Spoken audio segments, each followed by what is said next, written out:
Oh, yeah. Welcome back. It's the podcast with no name, DTV News. How we doing all today? Doing good. I'm tired. All right. I'm Randall W. Scott III, and I'll be leading this discussion today. And we got some legends on this table here today. We got Haley Thompson from the class of 2017 to my left. How we doing, Haley? I'm doing pretty good. All right. And over to the right, we got these two current knuckleheads. Two of my favorite seniors, Caleb and Michaela. How we doing today?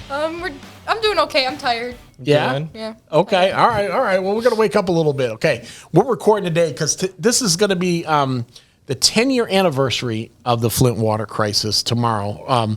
And that's a big day. I mean, we've been covering this story for a long time.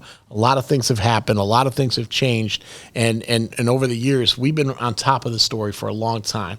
So we're going to talk a little bit about what it was like covering it, when we were younger, but when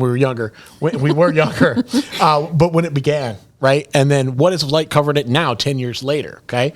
So we're going to get a little bit of both perspectives here. So let's start with the DTV legend over here, Haley Thompson. DTV, we started covering this thing in 2014, after the switch, but when word started getting out that the water was bad. What do you remember about just the early days of covering this thing, and what was that like for you? Now, I remember, when I first got into DTV, you would talk a lot about the Flint water crisis, but there wasn't much about it, on other news stations and stuff like that. And then I want to say, pretty soon after I got in, lead levels in schools and stuff started spiking, and that's when it really caught people's attention, which is crazy because it was a couple years after, or maybe even just a year after they had done the switch, after people had already started speaking up. And so it was pretty crazy for us. I can't really speak for the years ahead of us, but it felt kind of like DTV's big break. And I don't mean to discount the tragedy or anything like that, but that's when we started really getting out there and speaking to other news stations. I was alongside CNN, NBC, ABC. People took us under our wings. I got cameramans that knew me. They're like, hey, come on over here. I saved a spot for you, basically. And it was just really crazy to kind of speak to actual officials, actual scientists, actual heads of movement, Melissa Mays, other people like that. It was crazy. Yeah. And I know what you're talking about. The Flint water crisis was this thing, but for us, for our coverage of it, that was a huge story for us, and we were on the ground floor trying to figure that out. And so, we definitely feel for the people of Flint, but we're speaking in media terms right now, what it was like to actually cover the story. So tell us a little bit more about that. You mentioned the press conferences and the places you were at, and I mean, did you ever see yourself getting to those places? And just what was that like when you walked in your first gigantic press conference? From a media standpoint, so freaking special. I had I think the first one I ever covered, Randy's like, hey, I need someone to go out there. And man, I had so many days that I was able to get out of school and go to these events. Randy was driving me everywhere, or called me up on a Saturday. Hey, we got an event going on. There's a press conference. Crawling in between cameras. I remember some people pissed off at me, hey, you just bumped my shot. And I'm like, hey, sorry. I'm squeezing in, trying to figure out questions, kind of eyeballing all the other news reporters and stuff hey, this is how I should go about this. This is kind of the perspective I'm looking for.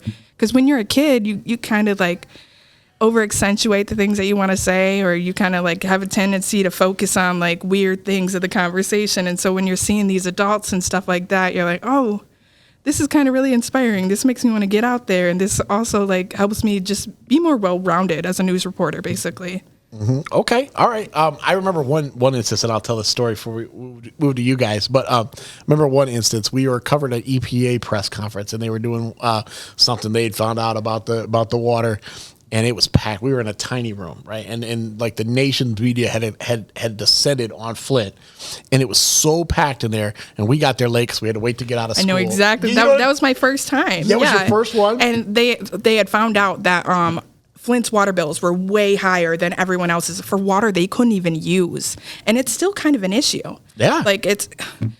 You'd think after so much media coverage, after so many people speaking up, you'd think there'd be a lot more change. I mean, there has been so many bright things, don't get me wrong. When there's a lot of crisis like this, so many beautiful, great things come out. But, man, there's a reason people still don't trust their water.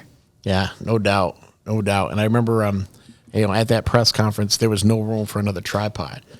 And so you crawled underneath all the other photographers, and you were sitting down Indian style with the camera on your, up here, trying to shoot that press conference, and that was the most amazing thing I ever seen, I think. And we got great video from that. We got video from that we were able to use. So good work out of you, by the way. That was so exhilarating. Like, that's so special to be able to squeeze in with people like that and be like, I'm a part of this. I'm a part of something real. Yep. Yeah, that's what it was. It was real. It was definitely real. It felt real at the time too. So, okay, let's move over here. Let's go. And I'm going to bounce back and forth here. We're going to go, we're going to time warp into the present. We're going to go back into the past here. All right. So for you guys, right, knowing what we came from and what we had now, knowing that you were so young when this thing started, right? Yeah. And some of you had experience with it, living in Flint and in other ways. But what was it like for you guys picking up on this and taking this story to the next level? I feel like it was nice to like keep that legacy going, like giving the Flint community, like, we still care about you. We still want like your story to like be out there. That was like the main takeaway I took from this whole thing, is that like, wow, some people still don't have justice, but I'm glad that we got to show their story and their voices are still like out there. Awesome. Caleb? It was definitely an amazing project to work on, but I will say it was a ton of responsibility when we first were when you first pitched the idea, like more towards in like the fall and everything, because it's such a big story and you guys did a great job with the first one and the second Undrinkable and everything. So it felt very, it was a lot of responsibility because I wanted to live up to that. Like, I feel like our specials were so good when it came to Undrinkable 1 and 2, especially with the limited amount of equipment that you guys had. And now that what we do have, and even with that, it just felt very like intimidating, like this is a huge project and we're a part of it now. Yeah. I'm glad to hear you both said that, because you both kind of referenced how important this project was and how you wanted to honor that. And that was cool. That's really good to hear. I wasn't expecting that from you guys. Good job. If it's okay, I did want to touch on something Sure. that she said, talking about how you are able to give a voice to people in Flint. That was something that I thought was so cool about us being able to cover Flint water crisis, was because, I mean, news really, and you'll learn about it in college and things like that if you go in journalism and stuff like that, is really meant to be whistleblowers. And so sometimes when you're in high school, you cover, cafeteria lunch, like just little things. I mean, Randy really does try and push you guys to find more, but a lot of news stations in high school don't have much to cover. So this like really instilled in us, like, the news and journalism is really meant to be to expose the truth, to find more, to give people a voice. And that was something that we were able to do that was so special. And I love that you guys are still doing that. That is incredible. Yep. And let me just say this too. You guys did honor it. You guys worked really, really hard on it. It turned out fantastic. And so, and by the way, the project we're talking about is Undrinkable 3. So it's our third. Yeah. Let's just put that plug in now, and you can find it now at dtvnews.org. Entire page dedicated. We got an entire web page with additional resources and our old videos. You can find the original Undrinkable 1 and 2 that Haley was a part of. You can find Undrinkable 3 on there and lots of extras. This podcast will be on that tab once we get it going. So, and that's up to date. You can go ahead and go to that right now at dtvnews.org and watch Undrinkable 3, and then go back and watch the old ones too, because they're good. Yeah, they are really good. And I got to tell you, I know we're kind of plugging ourselves a little much here, but it really was. And I think we did capture it. I think when we go back to the old ones and we go back to 10 years later, right?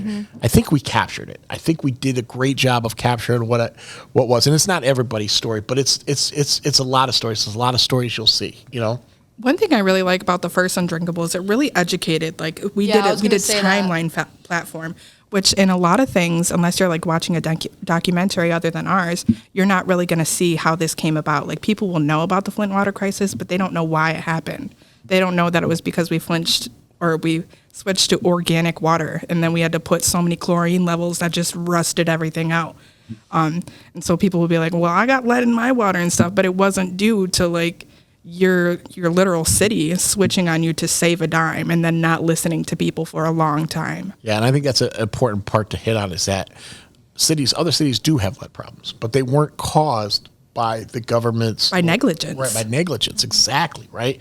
And some people argue that it might have been intentional negligence, just to save a buck, right? So, that is a definite difference between this one and in the first Undrinkable, it was a timeline. We were trying to put it together ourselves, right? And that was the thing. Everything was happening so fast. We were trying to put it together, and so we decided, hey, everybody needs to know this, and so we put that out just as a baseline for anybody getting involved with the Flint water.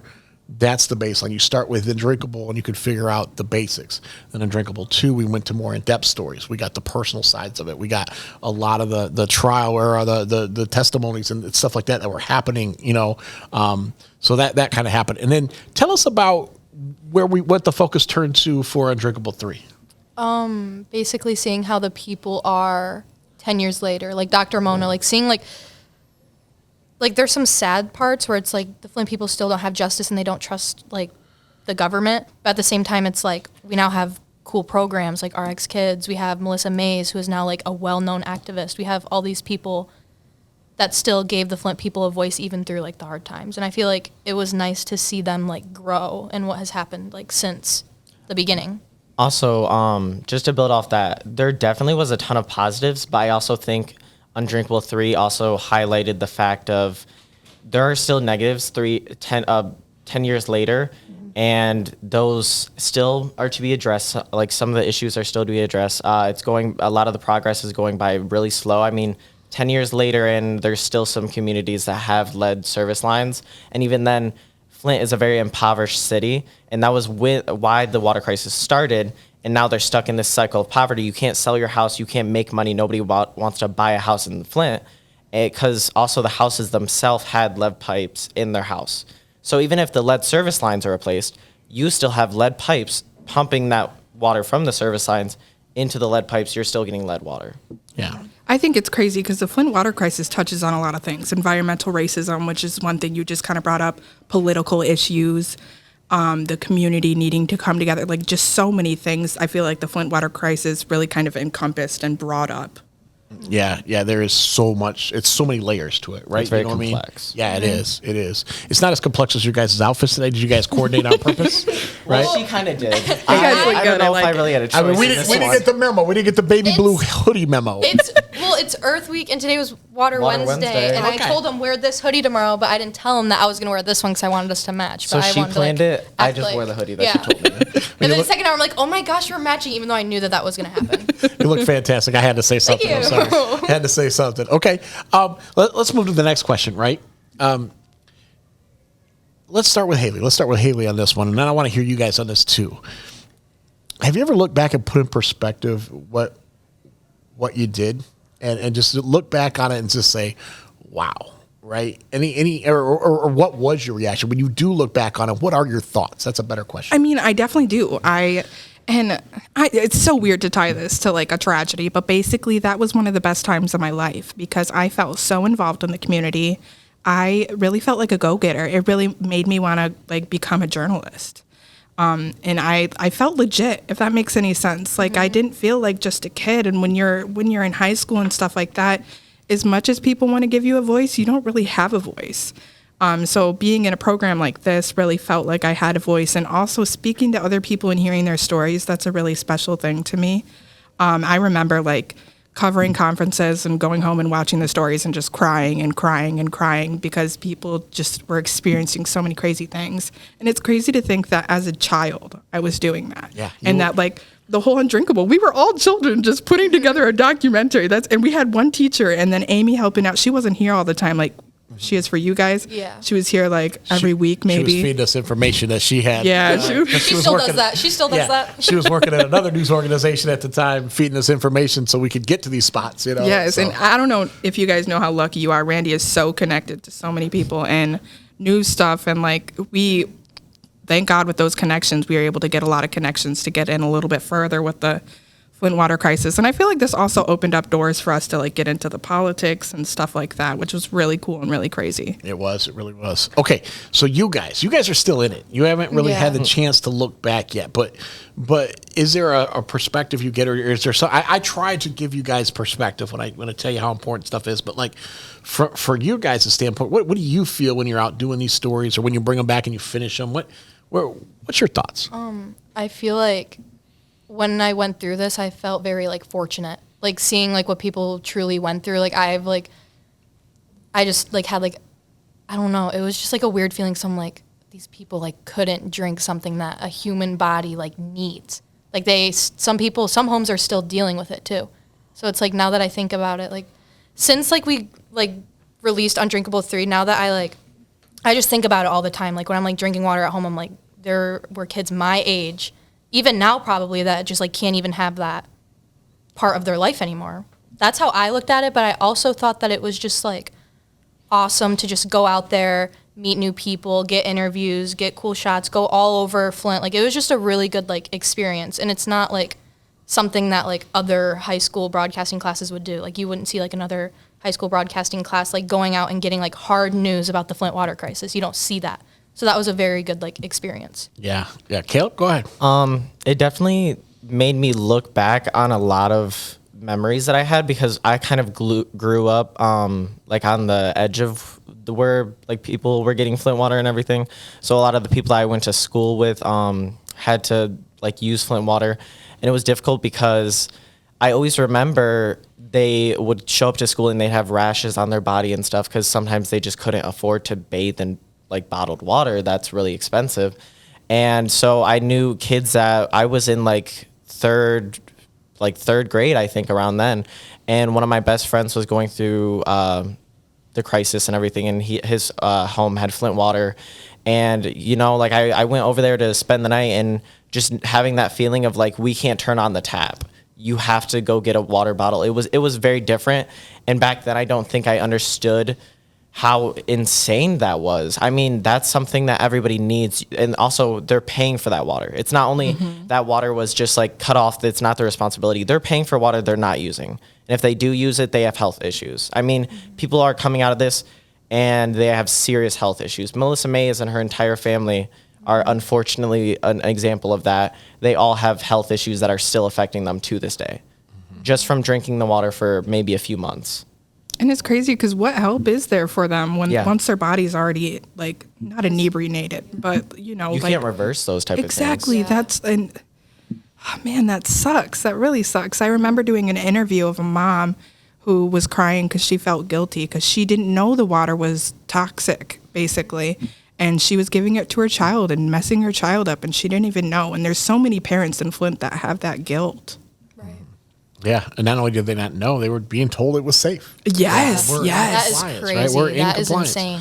Yeah. I mean, Melissa talked about she was giving her kids water because she didn't want to give them pop and everything, like throughout the summer of when the switch initially happened, and they kept on saying everything's fine. She kept on talking about all the health issues she had, and then she opened up that one letter that said, "We poisoned your family for the past few months." It was cancer-causing disinfect byproducts. It was like her kids had like weakened bones. It was a whole thing. That story was really hard to make. And they still have those issues. Yeah. A mother thought she was doing the right thing. Hey, Yeah. you guys should be drinking water, not pop, when the water was poisoned. Like, whoa, how do you wrap yourself around that? You know? And that's Yeah, and then the president at the time drinks the water right in front of him. Oh my And I gosh, remember that is Melissa Mays was crazy. like, her kid looked at her and said, "Mom, why is our president lying to us?" Yeah. Like, that's so messed up. Yeah. Yeah. it Which, was- and I don't think it was the president's, intention to like Yeah. do that. I think he just genuinely didn't understand the gravity of the situation Yeah. for people in Flint. yeah, I think, Like yeah. I don't think anybody would unless they actually like live it. And You know? that's Yeah. the thing. And that's what's so special about us trying to give them a voice. Right. Yeah. And that's another angle. And I've never talked about this, but I thought it for a long time. Like, Flint was such a hotbed, right? But if it wasn't an election year, I don't know if we get as much pressure. You know what I mean? Like, You're not wrong. You're Flint's- not wrong. yeah. We had politicians come and use were- this as their way to speak left up. to right, which also brought the media in, and they came in initially for the crisis. They really did, and I don't want to diss the media that bad because they did come in initially for the crisis, but then the politics took over, right? Yeah. And then the president's flying, the debates here, right? And so it kept the spotlight on us, which we needed. We needed that, but there's part of me that says maybe Flint would have been even more forgotten if it hadn't have been an election year, which is a sad state of affairs because they really did shine the light on it, and I believe some of the politicians were really here to help. I really believe that, but not all of them, so one of those things you just try to wrap your head around. Okay, let's do this. Let's do final thoughts. All right.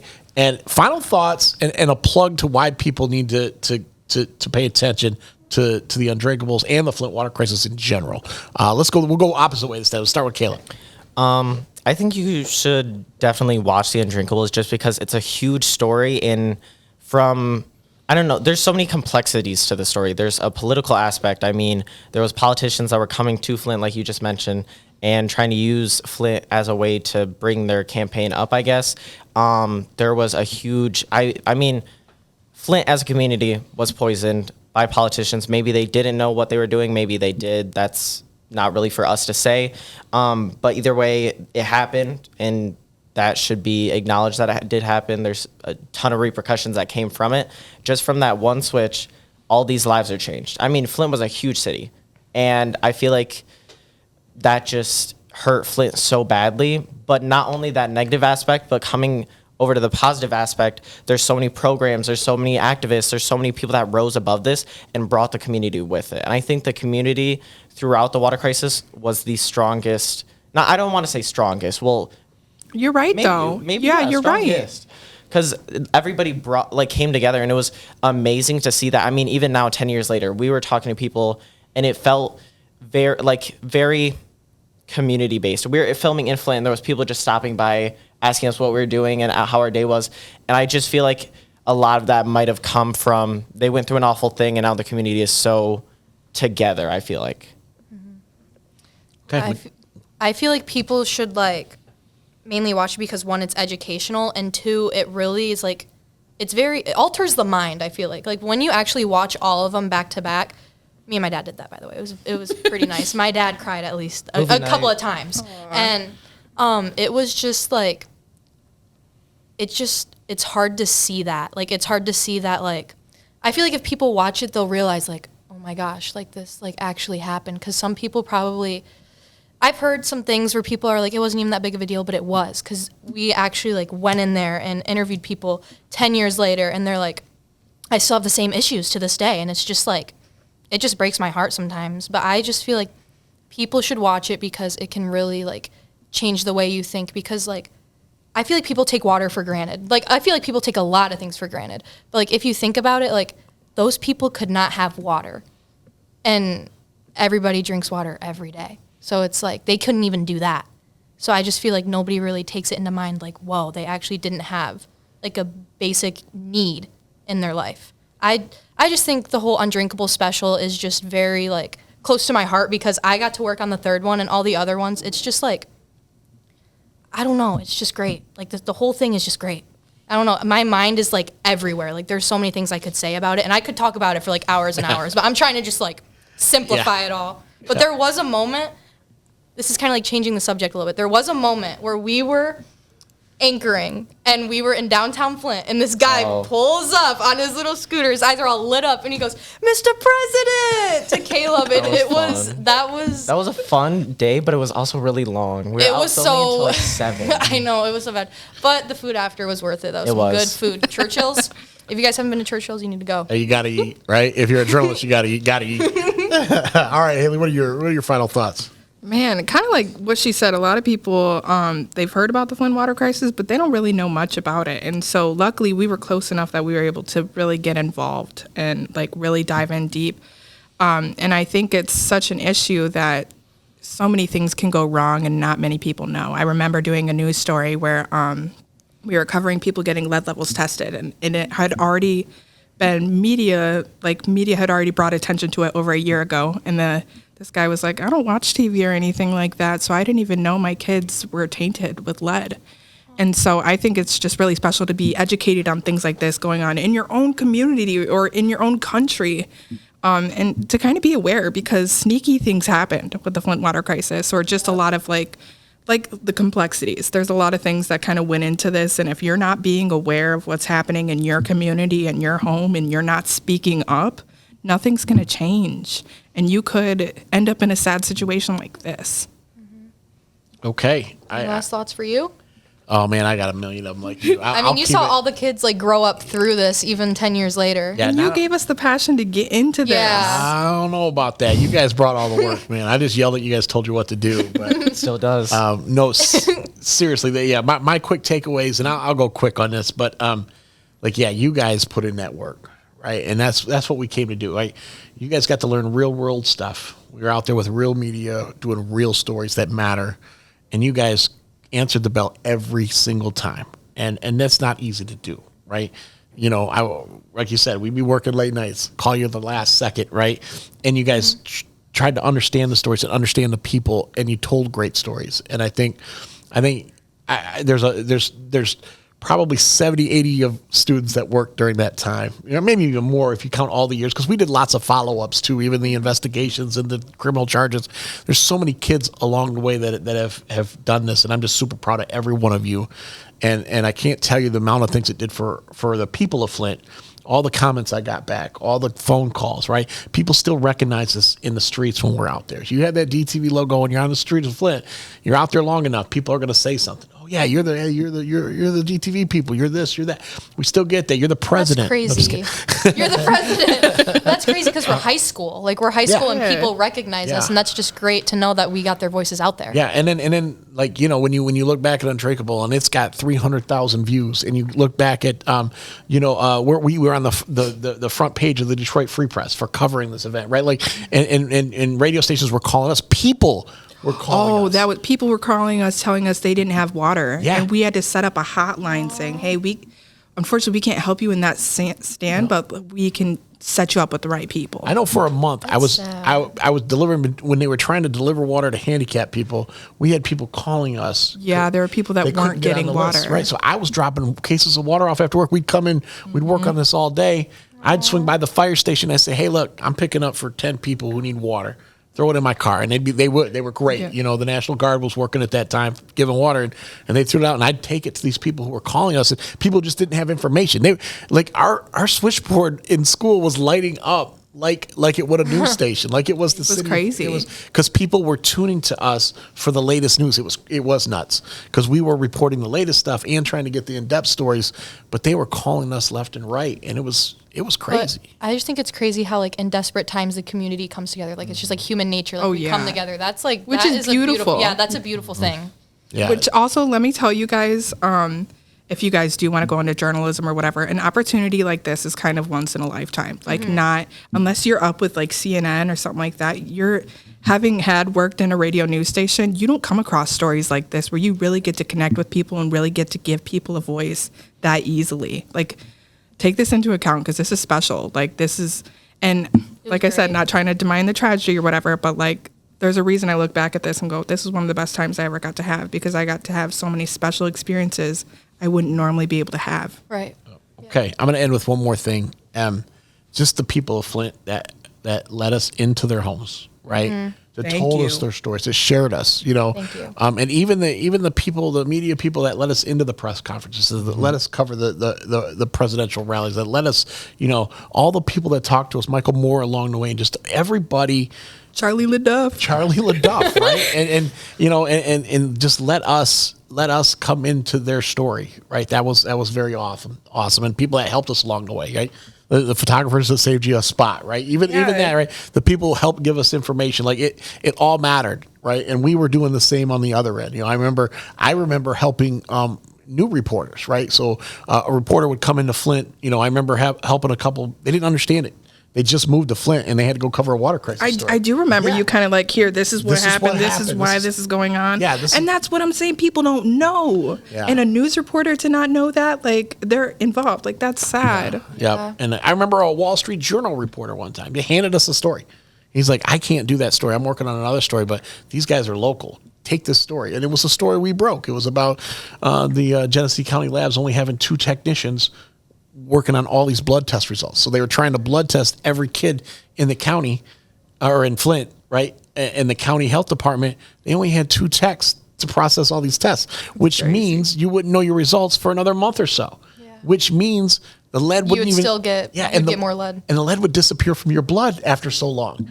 And so they were taking these samples and the lead wouldn't even show up in these blood because the lead doesn't show up in the blood after so long. It only does, so it was just crazy time. Anyways, awesome stuff. You guys did great today. You guys did great covering this thing, and every kid that worked on this really did good stuff over the years. DTV, like even this year alone, we had everybody involved. Yes, whether you were writing a social post, like a web, helping that's exactly with web how it was for us. Yeah. It was great though. All hands on deck. Yep. And when I look back at all those kids, man, I just want to hug them all and be like, man, just remember what you guys did. It mattered. Yep. So well, and like I said, thank you to you, because Yeah, thank these you. kids likely wouldn't be as involved in the Flint water crisis or care that much if you had not pushed them to. Yeah. And that is really special to make them think about it. Now, that's DTV. That's what journalists do. That's DTV. That's DTV. All right, we're going to end it on that, y'all. Hey, dtvnews.org. Go to the website. Check out all the new coverage. Check out all the old coverage. It's all there for you.